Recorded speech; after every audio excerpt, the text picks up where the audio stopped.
মাসের মধ্যে শ্রেষ্ঠ মাস রমজানুল মুবারক। এই পবিত্র মাসকে সামনে রেখে আমরা এখানে আলোচনায় বসেছি। এই মাসটির আল্লাহ পাক এত বরকত দিয়েছেন।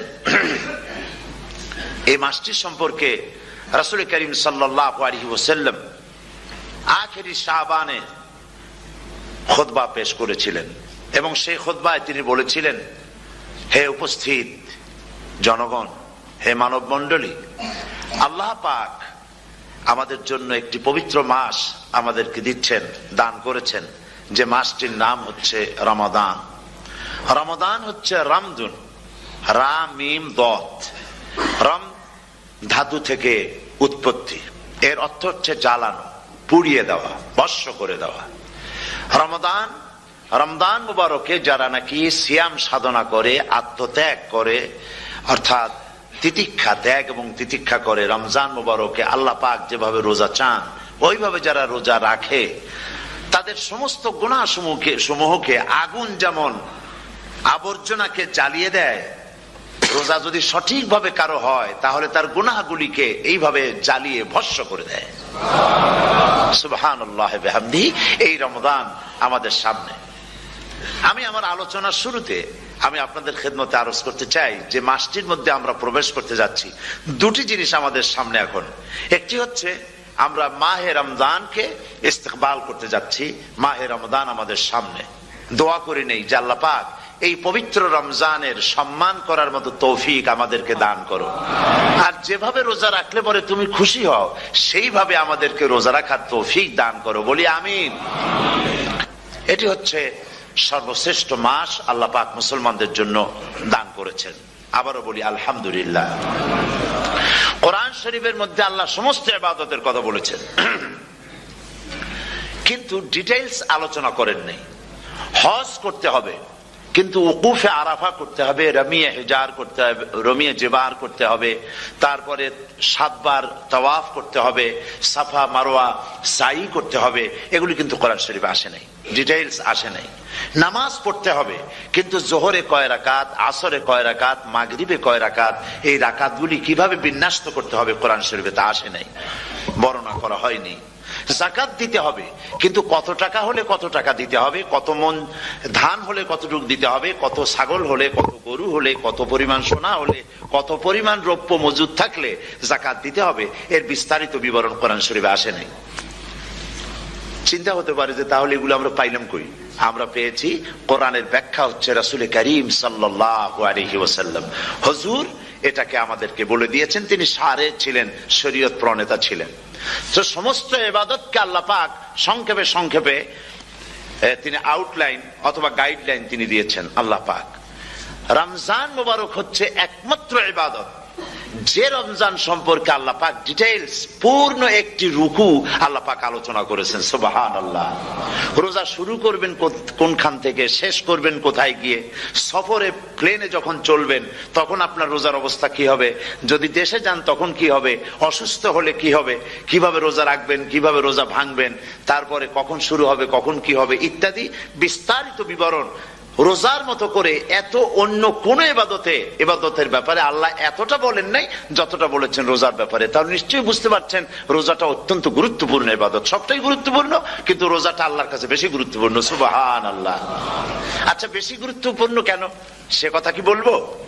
অবশ্যই বলবো। বেশি গুরুত্ব এই কারণে, আল্লাহ পাক বলেছেন, এটা হচ্ছে হাদিসে কুদসি, আল্লাহ পাক বলেছেন আস-সাওমু লি ওয়া আনা আজজি বিহি। অন্য রিওয়ায়াতে এসেছে ওয়া আনা উজজা বিহি। আস-সাওমু লি, রোজা হলো আমার জন্য। কে বলতেছেন বলুন তো? আল্লাহ পাক বলছেন রোজা হচ্ছে আমার জন্য, রোজার পুরস্কার আমি দেব। অন্য বর্ণনায় এসেছে রোজা আমার জন্য আর রোজাদারের পুরস্কার আমি আল্লাহ নিজেই পুরস্কার। সুবহানাল্লাহ, সুবহানাল্লাহ। তাহলে প্রশ্ন আসে, আল্লাহ পাক বলছেন রোজা আমার জন্য, আস-সাওমু লি। আল্লাহ তো একথা কোথাও বলেননি আজ-যাকাতু লি, আস-সালাতু লি, আল-হাজ্জু লি, রোজা আমার কি বলে, যাকাত আমার জন্য, হজ আমার জন্য, নামাজ আমার জন্য, একথা কিন্তু আল্লাহ বলেন নাই। অবশ্যই আমরা যাকাত হোক, নামাজ হোক, হজ হোক কার জন্য করি? আল্লাহর জন্য করি। রমজানের ব্যাপারে আল্লাহ খাস করেছেন যে আস-সাওমু লি, রোজা আমার জন্য। এই কথাটার অর্থ কি, তাৎপর্য কি, ব্যাখ্যা কি, সিগনিফিকেন্স কি? এর সিগনিফিকেন্স হচ্ছে এই যে প্রত্যেকটা ইবাদতের দুটি ধরন আছে। কয়টা ধরন বলুন তো? দুটি ধরন। একটি ধরন হচ্ছে বাহ্যিক, আর একটা হচ্ছে আভ্যন্তরীণ। প্রত্যেকটা ইবাদতের দুটি দিক আছে, একটা মানুষকে দেখানো আর একটা ভেতরের। যেমন নামাজ, একটি লোক নামাজ পড়ে না, কিন্তু এমন একটা সমাবেশের মধ্যে পড়ে গেছে, সবাই নামাজ পড়ে। এখন আমি যদি নামাজ না পড়ি তাহলে লোকে বলবে কি? তখন উজু আছে কি না আছে দাঁড়ায় গেল, আল্লাহু আকবার। তাহলে দেখা গেল নামাজ আল্লাহর জন্য পড়ে, আবার মানুষের জন্য দেখাবার জন্য করে। যাকাত এটা দেয় মানুষে, তার নিয়তটাকে আল্লাহ পাক ভালো জানেন। কিন্তু কিছু লোক তেমন আছে, যাকাতের নামে লুঙ্গি, আমাদের দেশে আছে, এখানে কি করে আমি জানি না, লুঙ্গি শাড়ি কিনে তারপরে বাড়িতে সব জমা করে এরপরে গরিবদের দাওয়াত দেয় এবং সকলকে দেখায় এভাবে লুঙ্গি দিল, শাড়ি দিল, লোকেরা দেখলো যে যাকাত দিল, খুব যাকাত দিয়েছে। কোরবানির ব্যাপারে এভাবে বিরাট একটা গরু কিনলো, কিনে মানুষকে দেখাইলো। চট্টগ্রামে আছে সবচেয়ে বড় দামের গরু একটা কিনে গরুর গলায় মালা একটা পরাইয়া তারপরে শহর ঘুরায়। এখন অবশ্য এটা কমে গেছে আগের থেকে অনেক। মানুষ দেখুক যে ও মুখে এই গরুটা কোরবানি করেছে। এটা কি কোরবানির জন্য হলো না মানুষকে দেখাবার জন্য হলো? হজ, টাকা আছে, লোকেরা বলবো কি যে এত টাকার মালিক তাও হজে যায় না, সুতরাং যাই একটু হজ করে আসি। তাহলে হজ করা গেল, আবার মানুষকে দেখাবার জন্য করলো। দুটি জিনিস আছে। কিন্তু একমাত্র রোজা যদি কেউ রাখে মানুষকে দেখাবার জন্য, সকাল থেকে শুরু করে সন্ধ্যা পর্যন্ত না খাইয়া কোনো পাগলও থাকবে না। বলেন আপনারা ঠিক কিনা? সে তো মানুষকে দেখাবার জন্য দাঁত টাত পরিষ্কার করে নিল, আর দুপুরে ভাত খাই নিল, বউতেও টের পাইল না। পারবে কিনা? পারবে। টয়লেটে গিয়ে খাই নিল ভালো করে, কোন একটা আড়াল জায়গা নিয়ে খেয়ে গেল, বাচ্চাও দেখলো না, বউতেও দেখলো না, খেয়ে নিল। তাহলে সে তো রোজা রাখলো না। আল্লাহ পাক বলছেন আস-সাওমু লি, রোজা হচ্ছে আমার জন্য। যে রোজা রাখে আমার জন্যই রাখে, মানুষকে দেখাবার জন্য সারাদিন না খেয়ে থাকার কোনো প্রশ্নই ওঠে না। সুবহানাল্লাহ। সুতরাং রোজা যে রাখলো সে আমার জন্যই রাখলো। ওয়া আনা আজজি বিহি, রোজার পুরস্কার আমি আমার হাত দিয়ে দেব। সুবহানাল্লাহ, আমার হাত দিয়ে দেব। ম্যানেজার যদি বলে এই কাজগুলি করলে পরে বেতন, নির্ধারিত বেতন পাবা, আর এইটা যদি করো তাহলে বেতনটা আমি দেবো আমার হাত দিয়া, তাহলে এমপ্লয় যারা তারা বুঝতেই পারবে যে মালিক যখন নিজেই দেবে তাহলে ম্যানেজারের মতো দেবে না, মালিক মালিকের মতোই বড় করে দেবে। তো আল্লাহ পাক ফেরেশতাদের কাছে এটা রাখেন নাই, সব নাকি তোমরা লেখো গিয়া, আর রোজার সওয়াব আমার হাত দিয়ে আমি দেব। সুবহানাল্লাহ। এরপরে আল্লাহ পাক বলছেন, অন্য রিওয়ায়াতে এসেছে রোজা আমার জন্য, আর রোজাদারের পুরস্কার আর কিচ্ছু না, রোজাদারের পুরস্কার আমি আল্লাহ নিজেই পুরস্কার হয়ে যাব। সুবহানাল্লাহ। হাদিস শরীফে এসেছে রোজা রাখলে পরে ক্ষুধার কারণে, খালি পেটে থাকার কারণে টক্সিন জাতীয় এক প্রকারের গ্যাস তৈরি হয় পেটের ভেতরে, স্টমাকের মধ্যে, ফলে মুখে এক রকমের দুর্গন্ধের সৃষ্টি হয়। নবীজি বলেছেন রোজাদারের মুখের থেকে যে গন্ধ বের হয় আল্লাহ পাকের কাছে রোজাদারের মুখের গন্ধ মেসকো আম্বারের চাইতে বেশি পবিত্র। আপনার মুখের গন্ধটাও আল্লাহর কাছে পবিত্র। রোজাদারের জন্য, রোজাদারদের জন্য জান্নাতের একটি দরওয়াজা খাস করে রাখা হয়েছে, যার নাম রায়্যান। এই দরওয়াজা রোজাদারদের জন্য, কেবলমাত্র রোজাদারেরা সেখান থেকে প্রবেশ করবে, আর কেউ প্রবেশ করতে পারবে না। এই রোজাদারদের সম্পর্কে আল্লাহ পাক বলেছেন, হাদিস শরীফে এসেছে, বুখারী শরীফের হাদিস, রাসূল করিম সাল্লাল্লাহু আলাইহি ওয়াসাল্লাম বলেছেন লিসাইমে ফারহাতান, ফারহাতুন ইনদা ফিতরিহি ওয়া ফারহাতুন ইনদা লিকাই রাব্বিহি। রোজাদারের জন্য দুইটা খুশি। কয়টা খুশি বলুন তো? কে বলছেন? আল্লাহ রাসূল বলছেন রোজাদারের জন্য দুইটা খুশি। লিসাইমে ফারহাতান, দুটি খুশি। ফারহাতুন ইনদা ফিতরিহি, একটা খুশি হচ্ছে ইফতারের সময়। এই ফিতরিহিতে এই ফিত্রিহি দুটি কথা, এই একটি কথার দুটি ব্যাখ্যা হয়। একটা হচ্ছে ইফতারের সময়, ইফতারের কথাও বলা হয়েছে, আর ঈদের কথাও এর মধ্যে বলা হয়েছে। ইফতারের সময় হলে একটা খুশি, আর একটা খুশি হচ্ছে ইনদা লিকাই রাব্বিহি, যখন রোজাদারের সঙ্গে আল্লাহ পাক দেখা করবেন তখন হবে আরেকটা খুশি। তার মানে হচ্ছে রোজাদারদের সঙ্গে স্পেশাল আল্লাহ রাব্বুল আলামিন সাক্ষাৎকারের ব্যবস্থা করবেন। সুবহানাল্লাহ। তাহলে দুটি জিনিস হলো, একটা হলো ইফতারের জন্য দুটা, রোজাদারের জন্য দুটা খুশি, একটা হলো ইফতারের সময়, আর একটা হচ্ছে আল্লাহর সঙ্গে যখন দেখা করবে। তো ইফতারের যে খুশিটা, এই খুশি রোজাদার ছাড়া কেউ বুঝবে না। ইফতার সারাদিন রোজা রাখার পর সামনে পেঁয়াজি, বেগুনি, সালাদ, তরমুজ, মিষ্টি, তারপরে আম্বালা সুইট মিটের নানান রকমের মিষ্টি, এরপরে মুড়ি, কত কিছু সব সামনে নিয়ে বসে আছে। দেখছেন অবস্থা? সমস্ত কিছু সামনে বসা, ঘড়ির দিকে তাকানো। আপনি যদি 5 মিনিট আগে খান, ফেরেশতা এসে মুখের উপর থাপ্পড় মারবে, বেটা খাইলি কেন? বলবে কেউ? বলবে না। কোন ফেরেশতা লাঠি নিয়ে দাঁড়ায় আছে? দাঁড়ায় নাই। কিন্তু আপনি খাচ্ছেন না কেন? সুবহানাল্লাহ, সুবহানাল্লাহ বলবেন না? অন্তত 1500 বছর আগে আল্লাহ রাব্বুল আলামিন নির্দেশ করে রেখেছেন, সূর্য সাদা হওয়া থেকে, পূর্ব দিগন্ত সাদা হওয়া থেকে শুরু করে পশ্চিম দিগন্তে যখন কালো হয়ে কালো রেখা দেখা দেবে, যখন মাগরিব হয়ে যাবে, সূর্যাস্ত যাবে, ততক্ষণ পানাহার আর স্ত্রী সম্ভোগ থেকে বিরত থাকো। 1500 বছর আগের আল্লাহ রাব্বুল আলামিনের এই নোটিশ কিভাবে কার্যকরী হচ্ছে উম্মতের মধ্যে, মুসলমানদের ভেতরে। খাবার সামনে আসে, পিপাসা লেগেছে। এখন তো পিপাসা লাগে না, খুব ঠান্ডার সময়, এখন রোজা রাখতে খুব মজা হবে, তাই না? খুব মজার রোজা। কিন্তু এই রোজা যখন জুন মাস আর জুলাই মাসে আসবে, তখন টের পায় মানুষ রোজা কাহাকে বলে। প্রচন্ড পিপাসা, সামনে সব খাবার পড়ে আছে, একটা খাবারের দিকে রোজাদারের হাত যায় না, ঘড়ির দিকে তাকায় আর চুপ করে বসে বসে আল্লাহর জিকির করতে থাকে। আল্লাহ কয়, ফেরেশতারা দেখ, এই বান্দা বানাইতে নিষেধ করছিলি। সুবহানাল্লাহ। আল্লাহ খুশি হয়ে যান। রোজাদার অপেক্ষা করতে থাকে। ঠিক যখন কাটায় কাটায় সময়টা এসে গেছে, তখন আল্লাহর নাম করে খুরমা দিয়ে, পানি দিয়ে ইফতার শুরু করে দিল। আল্লাহ পাক খুশি হয়ে গেলেন। এই যে ইফতার, সারাদিন রোজা রাখা ইফতার করায় যে মজা, রোজা রাখলো না এরকম লোকেরাও কিন্তু ইফতার করে, করে না? পুরান ঢাকায় আছে, ঢাকার তো কয়েকটা এলাকা আছে, পুরান ঢাকার লোকেরা নাকি বলে যে, যারা রোজা রাখে না তারা বলে যে, রোজা না রাখে একরকম পাপ করছি, আর ইফতার না করে কবিরা গুনাহ করবো নাকি, ইফতার তো করাই লাগে। তো খুব মজা করে ইফতার করে তারা। তো সারাদিন রোজা রেখে পেঁয়াজি, ছোলা, বুট, মুড়ি খাওয়ায় যে মজা, সারাদিন ভাত খাইয়া তারপরে ইফতারে শরীক হওয়া, ছাগলে ঘাস খাইলে যেমন লাগে ওইরকম তার মুখে লাগে, এই মজা পাবে না। রোজাদারের যে মজা লাগে সেই মজা সে পাবে না। সারা মাস রোজা থাকার পর, আল্লাহর হুকুম মেনে সারা রাত রোজা রাখার পর, তারপরে ঈদের দিনে জামা কাপড় পরিষ্কার করে, শেরওয়ানি গায়ে লাগাইয়া, পাঞ্জাবি পরে, আতর মেখে, এরপরে ঈদের জামাতে যখন দাঁড়ায় যায়, সে যে মজা পায়, সারা মাস রোজা রেখে ঈদের জামাতে গিয়ে সে যে মজা পায়, যে রোজা রাখলো না, ঈদের দিনে খুব জামা, পাজামা, সেন্ট এগুলো মেখে টেকে প্রথম কাতারে গিয়ে দাঁড়ায় গেছে, ও সেই মজা পাবে না। ওর মনের মধ্যে একটা চোর চোর ভাব থেকেই যায়। সে মনে মনে ভাবে, এই জামাত আমার না, জোর করে আসছি, এইখানে দাঁড়াবার যোগ্যতা আমার নাই।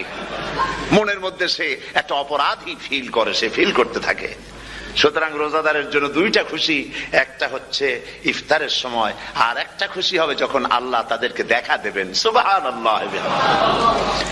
এই রোজা আল্লাহ পাক দান করেছেন। আচ্ছা, কি জন্য রোজা আমাদের দিলেন? এই জন্য দিয়েছেন যে একটা মাস পৃথিবীর মুসলমানরা না খেয়ে থাকুক দিনের বেলায়, ওই না খেয়ে থাকার যে খাবারগুলি বাঁচবে, এগুলি আল্লাহ অন্য কোন এলাকার মানুষদের খাওয়াবেন নাকি? এই জন্য করেছেন রোজা, এজন্য করেন নাই। রোজার ফজিলত আল্লাহর নবী বলেছেন, রমজান মুবারকের এত ফজিলত, মানুষ যখন কোন ইবাদত করে, আল্লাহ পাক সেই ইবাদতের নেক আমলের সওয়াব 10 থেকে শুরু করে 700 পর্যন্ত বাড়ায় দেন। 10 থেকে শুরু করে 700 করে 700 বাড়ায় দেন, ইল্লা সওম, রোজা ছাড়া। নবীজি বলেছেন রমজান মুবারকে কেউ যদি একটি নফল কাজ আদায় করে, একটি নফল ইবাদত করে, অন্য মাসের একটি ফরজ আদায় করার সওয়াব আল্লাহ পাক নামায়ে আমলে দিয়ে দিবেন।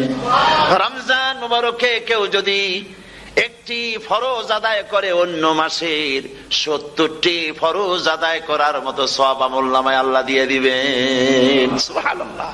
এই মাস আমাদের সামনে। আল্লাহু আকবার বলি, আল্লাহু আকবার বলি, আলহামদুলিল্লাহ। এই পবিত্র মাস আমাদের সামনে। এই মাসে এত সওয়াব, নফল হয় ফরজের মতো, আর ফরজ হয় 70টা ফরজের মতো। এত সওয়াব কেন হইল? আমরা না খেয়ে থাকি সেই জন্য নাকি? বলতে পারেন কেন হলো? একটি কারণ, শাহরু রমাদান আল্লাযী উনজিলা ফীহিল কুরআন। সুবহানাল্লাহ বলবেন না? এই রমজান মাস হচ্ছে সেই মাস যে মাসে আল্লাহ রাব্বুল আলামিন কোরআনে কারীমকে নাজিল করেছেন।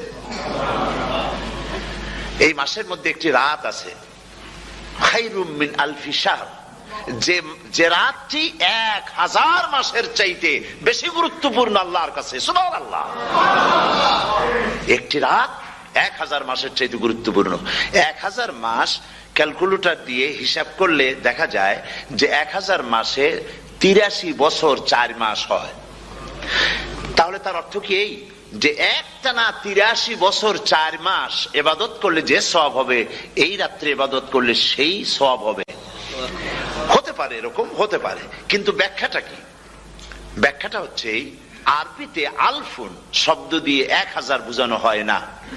আরবিতে যখন আলফুন বলা হয় তাহলে বোঝা যায় সংখ্যাধিক্য, বিপুল সংখ্যা, হাজার হাজার, হাজার হাজার, থাউজেন্ডস এন্ড থাউজেন্ডস।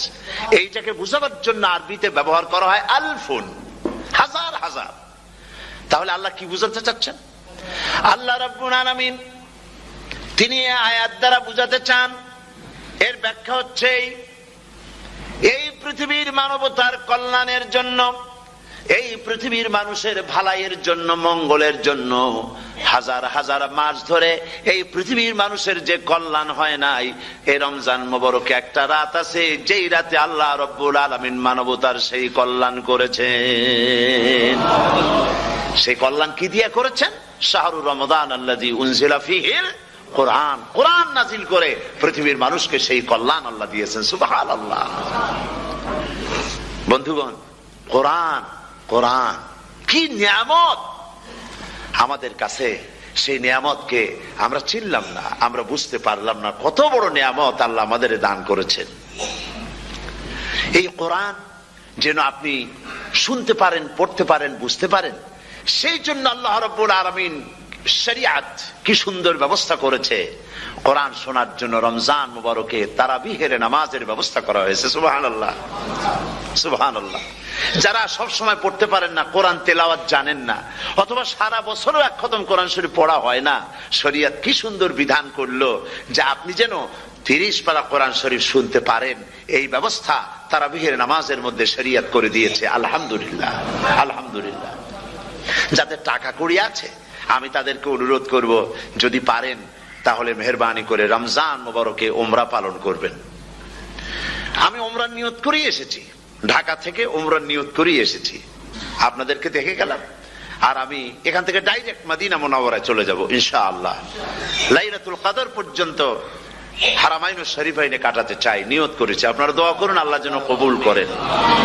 কি মজা যখন আপনি হারামাইনুশ শরীফাইনে যখন তেলাওয়াত শুনবেন, আপনার কাছে মনে হবে যেন কোরআন শরীফ নাজিল হতেছে। সুবহানাল্লাহ। সেখানে তো নামাজের পরে হাত তুলে মোনাজাত করা হয় না, শুধুমাত্র রমজান মুবারকে বেতেরের নামাজের মধ্যে ইমাম সাহেব হাত তুলে মোনাজাত করেন। গত বছর রমজান মুবারকের লাইলাতুল কদরে আমি ছিলাম, গত কয়েক বছর ধরে আল্লাহ যাওয়ার তৌফিক দিয়েছেন দয়া করে। সেখানে লাইলাতুল কদরে পত্রিকাগুলি লিখেছে 30 লাখের উপরে লোক ছিল মক্কা শরীফের হারাম শরীফে, 30 লাখের উপরে। যখন তেলাওয়াত হচ্ছে, মোনাজাত করতেছেন ইমাম সাহেব কাঁপতেছেন, মোনাজাত করতেছেন, কাঁদতেছেন, আর গোটা হারাম জুড়ে কান্নার রোল পড়ে গিয়েছে। কিভাবে কাঁদতেছে! সারাদিন মানুষ রোজা রেখে তারপরে ইফতার করতে যখন বসে, আমি সেই জান্নাতের কথা কেমনে আপনাদের বুঝাবো? রসগোল্লা কেমন লাগে বক্তৃতা দিয়ে 6 ঘন্টা বক্তৃতা দিয়েও বুঝানো যাবে না। যদি মুখের মধ্যে ঢুকাইতে পারি তাহলে বুঝবেন যে মজাটা কি। এটা তো আমি বুঝাইতে পারবো না কি মজাটা লাগে। সারাদিন রোজা রাখার পর সমস্ত লক্ষ লক্ষ মুসল্লিরা বসে আছে মক্কা শরীফে, কাবা শরীফ সামনে, এখানে বসে আছে। রোজাদারের সামনে আছে জমজমের পানি আর মদিনা মুনাওয়ারার খুরমা। আল্লাহর ঘর সামনে, জান্নাতের থেকে আর কাকে বলে? সুবহানাল্লাহ। আর মসজিদে নববীর ভিতরে মদিনার আকর্ষণ কাশাস আলাদা। মদিনা শরীফের আপনাকে যদি পাইয়া যায় কোন আরব, কোন মাদানী, আপনারা ছাড়বি না, আদর করে পাশে বসাবে। তোমারে আমি এই জিনিস খাওয়াবো, এইটা দিয়ে ইফতার করাবো, আমার কাছ দিয়ে তুমি উঠতেই পারবে না। আপনাকে জোর করে বসায় দিবে মসজিদে নববীতে, রিয়াদুল জান্নাহ, রাসূল করিম সাল্লাল্লাহু আলাইহি ওয়াসাল্লামের কবর শরীফের কাছে বসে আপনি ইফতার করতেছেন। কত বড় নসিব! সেই জন্য আমি বলি, হলিডে করার জন্য আমেরিকা, সিঙ্গাপুর, হাবিজাবি এই সমস্ত ঘুরে কোনো লাভ নাই। হলিডে করতে চান, রমজান মুবারকে চলে যান হারামাইনুল শরীফাইন, মদিনা আল মুনাওয়ারা, মক্কা আল মুকাররমা। কপাল খুলে যাবে, জিন্দেগীর সমস্ত গুনাহ খাতা আল্লাহ পাক মাফ করে দিবেন। রাসূল করিম সাল্লাল্লাহু আলাইহি ওয়াসাল্লাম বলেছেন, রমজান মুবারকে যে উমরা করলো সেজন্য হজ আদায় করলো। সুবহানাল্লাহ। অন্য রিওয়ায়েতে এসেছে, যে ব্যক্তি রমজান মুবারকে উমরা করলো সেজন্য আমার সাথে হজ আদায় করলো। সুবহানাল্লাহ। তো বলতেছিলাম যে কোরআনে কারীম হচ্ছে একটি বিরাট নিয়ামত। এই নিয়ামত শোনানো হয় রমজান মুবারকে। আমি এবার এসে খুব খুশি হলাম একথা শুনে যে ইস্ট লন্ডন মসজিদ তারা একটা ব্যবস্থা করেছে, সুন্দর একটা রেডিও তারা আবিষ্কার করেছে। না কি করছেন আপনারা? ট্রান্সমিটার তৈরি করেছেন। ওনারা ওখানে রেডিও বিক্রি করেন। আপনারা বহুটা খরচ করেছেন, তারা হাজার হাজার পাউন্ড খরচ করে টাওয়ার বানিয়েছেন এবং একটা ফ্রিকোয়েন্সি তারা নিজেরা নিয়েছেন, আর রেডিওগুলি 125 পাউন্ড করে ওনারা দিচ্ছেন খরচ হিসেবে। এটা যারা নিয়ে যায় ঘরের মধ্যে বসে তারাবিহের তেলাওয়াত তারা শুনতে পাবেন। মহিলারা অনেক সময় আসতে পারেন না, মহিলারা ঘরে বসে শুনতে পারবেন। ওই ইস্ট লন্ডন মসজিদে যত ওয়াজ হবে, তেলাওয়াত হবে, নামাজ হবে, আজান হবে, ওয়াজ হবে, জিকির হবে, সব আপনার ঘরে বসে আপনি শুনতে পারবেন। আল্লাহ রাব্বুল আলামিন এই ইকদামকে, এই পদক্ষেপকে আল্লাহ কবুল করুন, সবাই বলেন আমিন। এবং প্রত্যেকের ঘরে ঘরে এই রেডিও পৌঁছে যাক, আমরা বলি আমিন। আল্লাহ যেন কবুল করেন। আপনি ঘরে বসে মসজিদের সমস্ত প্রোগ্রাম পেতে পারবেন। আর কি সুন্দর, সেখানে যিনি তেলাওয়াত করেন, আজান দেন, আলহামদুলিল্লাহ, তার আজান শুনলে পরে তো মনে হয় যে আমি মক্কা শরীফে চলে গেছি, মদিনায় চলে গেছি। আর তেলাওয়াত কত সুন্দর, আলহামদুলিল্লাহ। আল্লাহ তার প্রতি রহম করুন, আমরা বলি আমিন। সুতরাং বলতেছিলাম যে এই পবিত্র রমজানুল মুবারক, এটি কি জিনিসটা, কি জিনিসটা বুঝাবার জন্য আমি বলি, যেমন এই ঘড়িটা এটা কেনার পর 2-1 বছর পর এটা ফাস্ট হয় অথবা কি হয়, স্লো হয়ে যায়। তখন এটাকে সারার জন্য আমরা হসপিটালে দেই। হসপিটাল মানে লন্ডন হসপিটাল না, ঘড়িরও হসপিটাল আছে। তো ঘড়ির হসপিটালে দিলাম, ওরা এটাকে দেখে শুনে ওয়াইলিং করে টরে দিল ঠিক মতো। একবার যদি ঠিক করে দিল, আবার আমার 1-2 বছর চললো, আর কোনো ডিস্টার্ব করবে না, ঠিক কিনা? আপনার গাড়ির ইঞ্জিন যদি কোন রকমের অসুবিধা করে, তাহলে গাড়ির ইঞ্জিনকে ওভারহোলিং করতে হয়, ইঞ্জিন ডাউন দিতে হয়। একবার যদি ইঞ্জিন ডাউন দিলেন, ওভারহোলিং করলেন, তাহলে আপনার এই গাড়ি 5-6 বছরের জন্য আর হাত দিতে হবে না। এই কথাগুলি বুঝতে পারছেন কিনা? সারা জীবন, সারা মাস অন্যায় করার পরে, গুনাহ করার পরে মানুষের অন্তঃকরণে কালিমা লেগে যায়। আল্লাহ রাব্বুল আলামিন রমজান মুবারকের একটা ব্যবস্থা করেছেন, ইঞ্জিন ওভারহোলিং এর মতো, ইঞ্জিন ডাউন দেওয়ার মতো। আপনার কালকে, আপনার আত্মাকে, আপনার বিবেককে, আমার বিবেককে পরিষ্কার করার জন্য রমজান মাস করে দিয়েছেন। রমজান মুবারকের একটি মাসের কোর্স যদি কমপ্লিট করা যায়, তাকওয়া দিয়া যদি ভরে দেওয়া যায়, তাহলে বাকি 11 মাস আরামসে চলবে, কোনো অসুবিধা হবে না। নবীজি বলেছেন, রমজান মুবারকে মাস আসার সঙ্গে সঙ্গে আল্লাহ রাব্বুল আলামিন তিনি জান্নাতের সমস্ত দরজাগুলি খুলে দেন, আর জাহান্নামের সব দরজাগুলি আল্লাহ রাব্বুল আলামিন বন্ধ করে দেন। সুবহানাল্লাহ। আর শয়তানকে শৃঙ্খল দিয়ে বেঁধে ফেলা হয়, শিকল দিয়ে শয়তানরা বান্ধা হয়ে যায়। এই হাদিসটা যখনই শোনাই বিভিন্ন জায়গায়, লোকেরা বিভিন্ন জায়গায় প্রশ্ন করে, হুজুর কোন তো যে শয়তানরে বান্ধাতে হয়, কিন্তু রমজান মাস তো লোকেরা মদ খায়, মিথ্যা কথা কয়, তাহলে শয়তান বান্ধা থাকলো কেমনে? আমি বলি দেখেন, এরও ব্যাখ্যা আছে। এর ব্যাখ্যা হলো এই, কোন কোন ঘড়ি আছে একবার চাবি দিলে 6 মাস চলে, আর একবার চাবি দিলে 2 বছর চলে, আবার চাবি দিলে লাইফ চলে যায়, এরকমের ঘড়িও আছে। কোন কোন মানুষের শয়তানে এমন চাবি দিচ্ছে যে চাবিতে 6 মাস চলে, কোনটায় 10 মাস চলে, কোনটায় বছর চলে। রোজার মাসেও যারা গুনাহ করে শয়তানে এমন চাবি দিছে যে রোজার মাসেও বন্ধ হচ্ছে না, এরা শয়তানের খপ্পরে পড়ে গেছে। আল্লাহ এই চাবি থেকে মুসলমানদেরকে হেফাজত করুন, বলি আমিন। জোরে বলেন আমিন। শয়তান থেকে পানাহ কেউ দিতে পারে না, কোন গভর্নমেন্ট পারবে না। ব্রিটিশ গভর্নমেন্ট পারবে নাকি? American government? কেউ পারবে না। শয়তান থেকে পানাহ দিতে পারে কেবলমাত্র কে? ওই আল্লাহ রাব্বুল আলামিন আমাদেরকে শিখায় দিয়েছেন, শয়তানের ওয়াসওয়াসা থেকে আমার কাছে পানাহ চাও। আউযু বিল্লাহি মিনাশ শাইতানির রাজিম। বিতাড়িত মরদুদ শয়তানের ওয়াসওয়াসা থেকে পানাহ চাই, আল্লাহর কাছে পানাহ চাও। আল্লাহ পাক বলেন আমি পানাহ দিতে পারি শয়তানের ওয়াসওয়াসা থেকে। শয়তান থেকে আশ্রয় একমাত্র সিকিউরড, নিরাপত্তা পেয়েছেন আল্লাহর পয়গম্বরেরা। সুবহানাল্লাহ। আম্বিয়া আলাইহিমুস সালাম তারা আল্লাহ কর্তৃক নিয়ন্ত্রিত, শয়তানের ক্ষমতা নাই পয়গম্বরদের কাছে যাওয়া। চতুর সীমানার ভেতরে শয়তান প্রবেশ করে কোন নবীকে ওয়াসওয়াসা দিতে পারবে না, বলি সুবহানাল্লাহ। এই জন্য শয়তান থেকে বেঁচে যাওয়া, শয়তানের ওয়াসওয়াসা থেকে বাঁচা খুবই কঠিন। সেই জন্য আল্লাহ পাক বলছেন শয়তানকে বেঁধে রাখা হয়, জান্নাতের সমস্ত দরজা খোলা, জাহান্নামের সমস্ত দরজা বন্ধ হয়ে যায়। এই নিয়ামতের মাস আমাদের সামনে। প্রত্যেকটি যখন কোন ওয়ার্কশপ হয়, তো ওয়ার্কশপের জন্য এক একটা কি বলে সিলেবাস থাকে। রমজান মুবারক একটা ওয়ার্কশপ। এই ওয়ার্কশপের মধ্যে একটা সিলেবাস আছে, সেই সিলেবাসের নাম হচ্ছে কোরআন। কোরআন কোরআন কোরআন নাজিলের মাসে আমরা কি কোরআন তেলাওয়াত করি? বলেন। রোজা হচ্ছে, হাদিস শরীফের মধ্যে বলা হয়েছে আস-সাওমু জুন্নাহ, রোজা হচ্ছে ঢাল। রোজা কি কন্ত? ঢাল। বোঝেন তো ঢাল কি? প্রোটেক্টর। আপনি জিহাদের ময়দানে, যুদ্ধের ময়দানে নিরাপত্তার জন্য, বাইরের থেকে আক্রমণকে ফিরাবার জন্য কি ব্যবহার করেন? ঢাল ব্যবহার করেন। রোজা হচ্ছে ঢাল, শয়তানের সমস্ত আক্রমণ থেকে বাঁচার জন্য রোজা হচ্ছে ঢাল। রোজার দিনে কেউ যদি আপনার সাথে ঝগড়া করে, তাহলে রাসূল বলেছেন তুমি বলো, তুমি ঝগড়ায় প্রবৃত্ত হবে না। তোমার সাথে যদি কেউ ঝগড়া করে, তুমি বলবে ইন্নী সাইম, আমি রোজাদার। আমি তোমার মতো ঝগড়া করতে আমিও পারি, আমি তোমার মতো গালাগালি দিতে পারি, কিন্তু আমি দেব না, ঝগড়াও করব না, গালিও দেব না, মারামারিও করব না, কারণ আমি রোজাদার। সুবহানাল্লাহ। রোজা আপনাকে গুনাহ থেকে বাঁচায় দেবে। দেখেন রোজা কিভাবে গুনাহ থেকে বাঁচায়। মিথ্যেবাদী, মিথ্যেবাদী সারাক্ষণ মিথ্যে কথা বলে, কিন্তু রোজার মাস আসছে। এখন মিথ্যাবাদী যারা, তাদের ঘনিষ্ঠ লোকদের কাছে শুনেছি যে তারা বলে, যদি কোনো লোক দিনের বেলা আইসা যায় আর এমন কথা, যে কথা বলতে গেলে মিথ্যা বলা ছাড়া উপায় নাই তার জন্য, সে তখন বলে ভাই তুমি তো অসময় আসছো, এখন আমি খুব ব্যস্ত, আই এম ভেরি বিজি, তুমি রাত্রে আসো। কথা বুঝতে পেরেছেন তো? রোজা হচ্ছে কি? রোজাটা কি বলে? ঢাল। কোন মেয়ে লোকের দিকে চোখ পড়লো, আহা আমি তো রোজাদার, চোখকে সাথে সাথে নিচে নামায় ফেললো। গানের আওয়াজ আসলো, আমি তো রোজাদার, সে গানটা শুনলো না। কাজী সমস্ত গুনাহ থেকে বাঁচার জন্য রোজা একটা বিরাট হাতিয়ার। সুবহানাল্লাহ।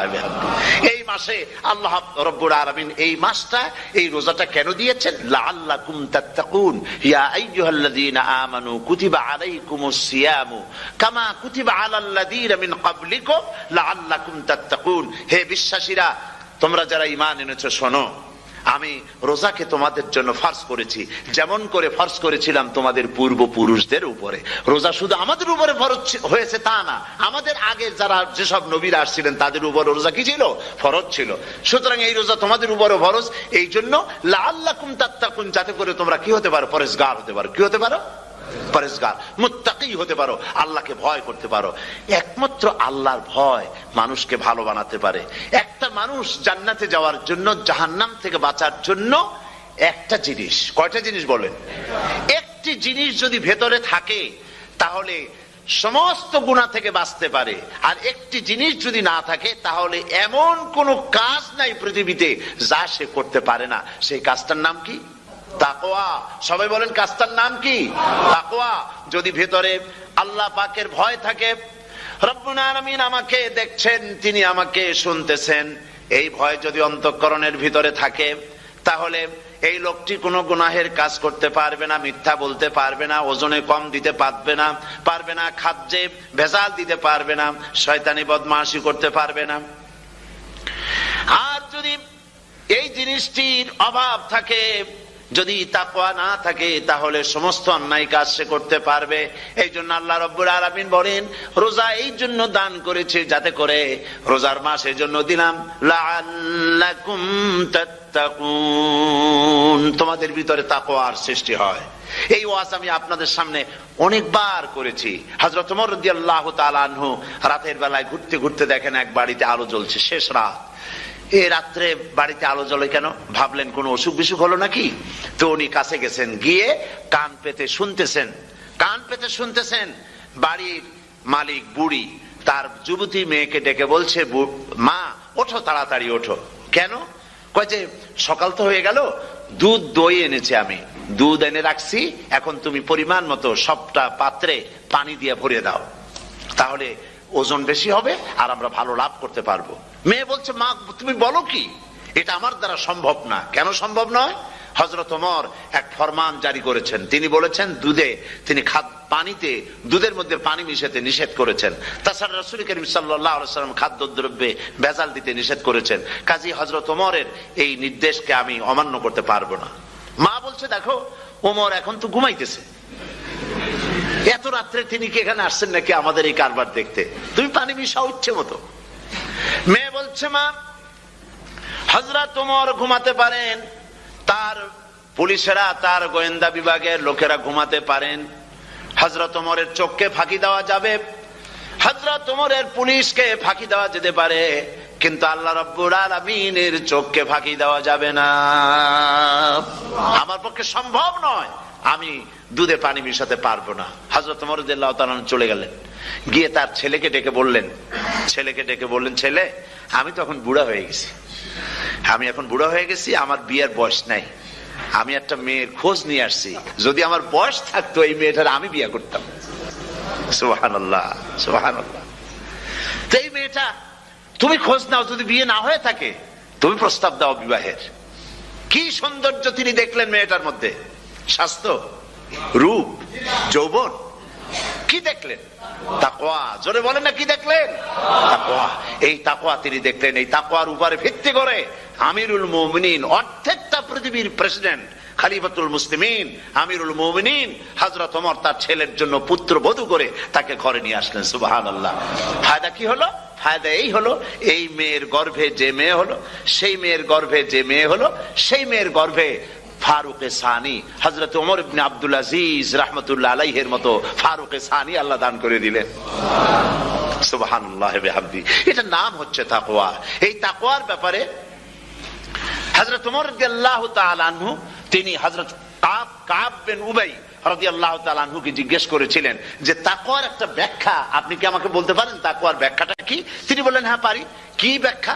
তিনি বললেন যে দেখুন, তাকওয়ার ব্যাখ্যা হচ্ছে এই যে সংকীর্ণ একটি রাস্তা, সরু ন্যারো একটা রোড, এই ন্যারো রোডের দুই দিকে আছে কাঁটাযুক্ত লতা পাতা, এই কাঁটাযুক্ত লতা পাতার মধ্য দিয়ে এই সরু রাস্তা দিয়ে আপনি যখন যাবেন তো কিভাবে যাবেন? হযরত ওমর বললেন, আমার জামা কাপড় এইভাবে খুব আটোসাটো করে আমরা যাব, যাতে করে গায়ের চামড়াও না ছেড়ে আমার জামাও যাতে না ছিঁড়ে যায়। হযরত কাব বিন উবাই রাদিয়াল্লাহু তাআলা আনহু বলছেন, এটার নামই হচ্ছে তাকওয়া। এটার নাম কি? তাকওয়া। এটার নাম হচ্ছে তাকওয়া। দুনিয়ার অসংখ্য পাপের ভেতর থেকে আপনি চলে যাবেন, পাপ যেন আপনাকে স্পর্শ করতে না পারে। এটার নাম তাকওয়া। বাইন মাছ নিশ্চয়ই খেয়েছেন আপনারা, না লন্ডনে পাওয়া যায় না? পাওয়া যায়। এই বাইন মাছ যারা খেয়েছেন আপনারা, আমি জানি না আপনারা জানেন কিনা, বাইন মাছ কোথায় থাকে? পানিতে থাকে না কাদায় থাকে? মাশাআল্লাহ, বাইন মাছ থাকে কাদার মধ্যে। কিন্তু এই বাইন মাছ যারা ধরেছে তাদের মুখে শুনেছি আমি যে বাইন মাছ থাকে কাদায়, ওকে যখন ধরে টেনে বের করা কাদার মধ্যে থেকে এক ফোঁটা কাদা ওর গায়ে নাই। এই কলুষিত সমাজ, পাপে ভরপুর। গ্রেট ব্রিটেন, আমেরিকা, পাশ্চাত্য, আমাদের দেশ, সর্বত্র পাপ আর পাপ। এই পাপের মধ্যে বাইনাস শুধু খাইয়েন না, ওর কাছ থেকে শিক্ষাও গ্রহণ করেন। ও যেমন কাদার মধ্যে থাকে, কাদা ওর গায়ে লাগে না, আপনিও এই সমাজের মধ্যে আপনি আপনার কাজ চালিয়ে যান, পাপ যেন আপনাকে স্পর্শ না করে। আল্লাহ যেন পাপের থেকে আমাদের বাঁচান। আমরা বলি আমিন, সবাই বলেন আমিন। এটার নাম হচ্ছে তাকওয়া। আর তাকওয়া লম্বা জামায় তাকওয়া হয় না, লম্বা দাড়িতে তাকওয়া হয় না, পাগড়ি একটা বানলেই তাকওয়া হয় না। রাসূলুল্লাহ সাল্লাল্লাহু আলাইহি ওয়াসাল্লাম বলেছেন তাকওয়া হা হুনা, হা হুনা, হা হুনা, 3 বার বলেছেন, বুকের দিকে দেখায় বলেছেন তাকওয়া হা হুনা। তাকওয়া হচ্ছে এখানে। এর অর্থ এই নয় যে আমি দাড়িকে আমি ছোট করে দেখছি, জামাকে ছোট করে দেখছি, তা নয়। কিন্তু বলছি যে তাকওয়াটা হচ্ছে অন্তরের ভেতরে। এই অন্তরের ভেতর থেকেই এটার বহির প্রকাশ হতে হবে আপনার কথায়, আপনার